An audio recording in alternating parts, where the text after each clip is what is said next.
Hi guys, welcome back to my channel. If you're new here, hi, my name is Estelvina. It's great to have you. Welcome. Today we will be talking about the infamous Infallible Fresh Wear Powder Foundation that's been going around everywhere on TikTok. It's now another viral makeup, so I thought that I'd bring it back for this edition of TikTok Made Me Try It. Remember, if you guys like this series, make sure you hit that thumbs up button down and subscribe below. Let's go ahead and get into it. I ran to so many stores to try and get this stuff. Well, not so many. I actually ran to two, and they were sold out at Ulta, they were sold out at Target, and when I looked online, they were pretty much sold out at every Target around me and even in a state next to me, which is pretty close. So that's insane. At least at the Target I went to, they had like 3 left, and with that 3, I got the color Ivory Buff, which is the closest color match to me. I decided to get it anyway to try it and test it out for you guys. This retails for $11.99. I haven't seen much on this product. All I know is that it's a powder foundation and it's supposed to look really good on the skin and really pretty. I've never tried a powder foundation, but I'm really excited because I always want to see if it worked just as good as a liquid foundation. I do know also that they said the sponge was really good that came in this itself. I'm gonna go ahead and use the sponge. So as soon as you open it, you just got the foundation here. Like I said,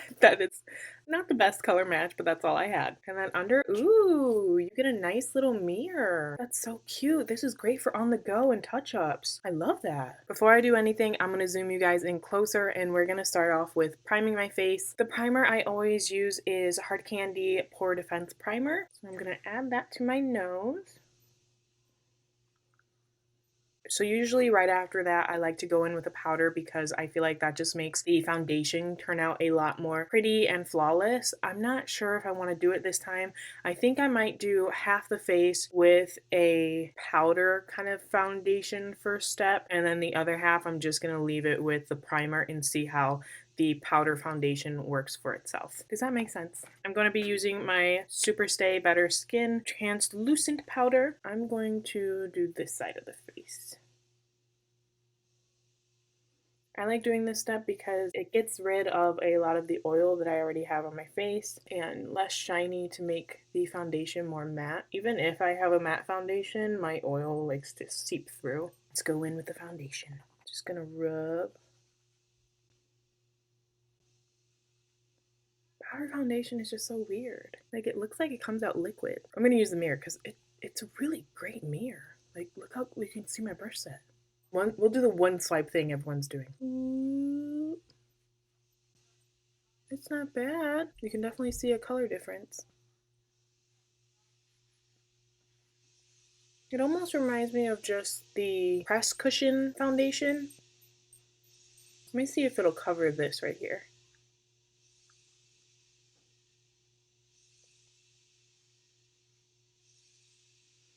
Kind of, but not really. I definitely don't think it has the best coverage. It doesn't look bad though, you know?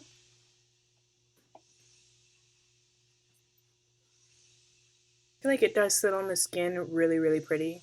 Okay, so I did half my face like this because this side it has like the pre-translucent powder over top of it. This side doesn't, so it would only be fair if I did this with no brush, this with a brush, and same to this side. So we kind of have like 4 options to see. So I'm going to go in with a brush for here. Honestly, I don't see the difference between the way the brush performs and the way the pad or sponge that comes with it performs. Coverage-wise, I think they cover just the same. I think I added a lot more to this area, so maybe that's why, to me, I can see a lot more color differentiation right here.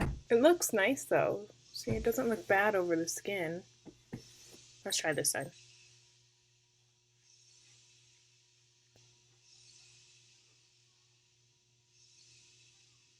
Okay, so this is the side-by-side difference. Translucent powder as a base, not, and then a brush used up here, sponge used down here. When I look at it myself, I just can't find a difference between using the brush and the sponge at all. I think they both look really good. Maybe the sponge to other people presses down into their skin a lot more, so it looks better. But yeah, it's not a sponge that is just like you can throw away, because most of the time I feel like sponges are things that come into products you tend to throw away because they kind of suck. But this one actually doesn't, so it would probably be good and recommended to keep, especially if you're going to take this on the go, because if it works just as good as a brush, then it's great. As for the coverage, like I keep mentioning, It's light, which I don't tend to prefer. If my skin's looking pretty bomb, I will definitely go for something with light coverage. This feels extremely light on the skin. It looks really, really good. It doesn't look cakey. It doesn't look heavy. It looks really nice. If I had my own color, I think I might have liked it a bit more. I mean, this color's not bad at all. It definitely looks more bronzy than I need. But if you were able to obtain your own color, it would be something to think about purchasing. If you want an on-the-go powder foundation, this I would definitely think about buying because that mirror is beautiful. I kind of just want to keep this for the mirror, honestly. The foundation itself sits on your skin extremely, extremely beautiful, smooth. It looks so good. So because I am using a ring light, I'm going to show you guys what this looks like in the actual sunlight right next to the window so you guys can see how the foundation actually sits on my skin to hopefully show what I'm talking about when I say it's very smooth and it looks really nice. Here it is in a more direct sunlight type of lighting. As you can see, it's very light on the skin. It almost looks like I'm wearing nothing. So this makeup is definitely going to be very breathable, very airy, very light, like I said before. It looks really pretty. It doesn't look like you're wearing too much. It doesn't show too much texture either, but it still looks like your natural skin. I thought this looked really, really great.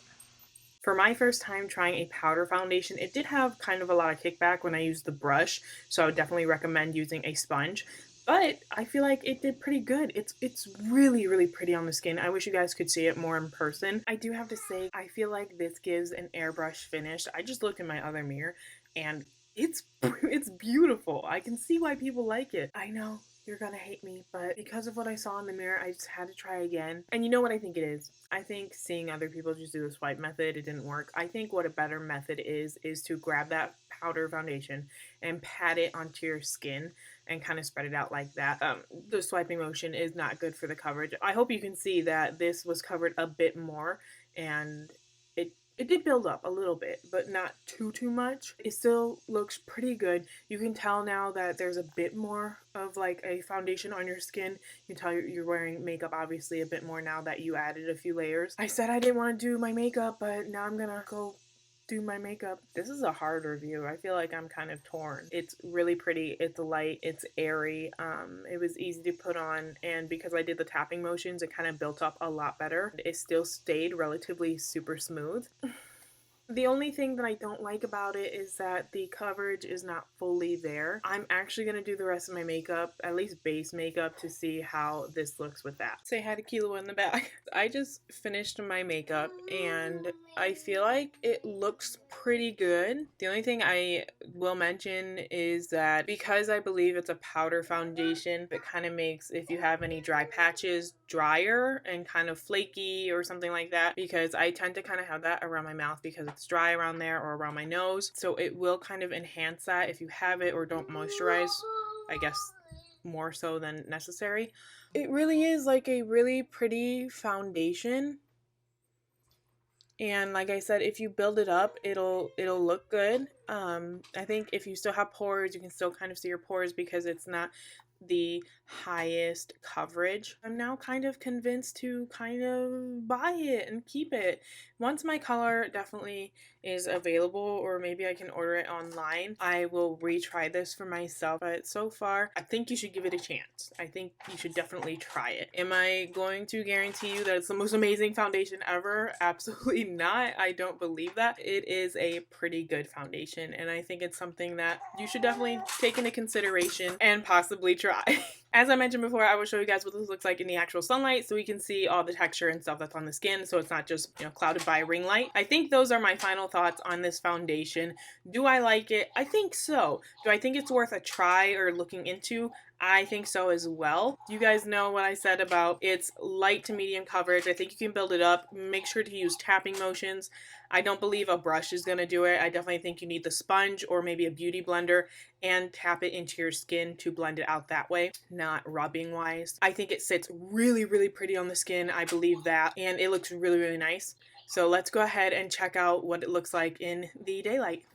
So here we are again with more natural daylight lighting, and I feel like here the coverage, you can tell, is much better being built up. and it still looks really good, really light on the skin, and I couldn't ask for something better. I just wish that I had my color, but it's still awesome. If you guys like this review, make sure to give it a big thumbs up and let me know down in the comments below. Don't forget to subscribe, and I will catch you all in my next video. Bye!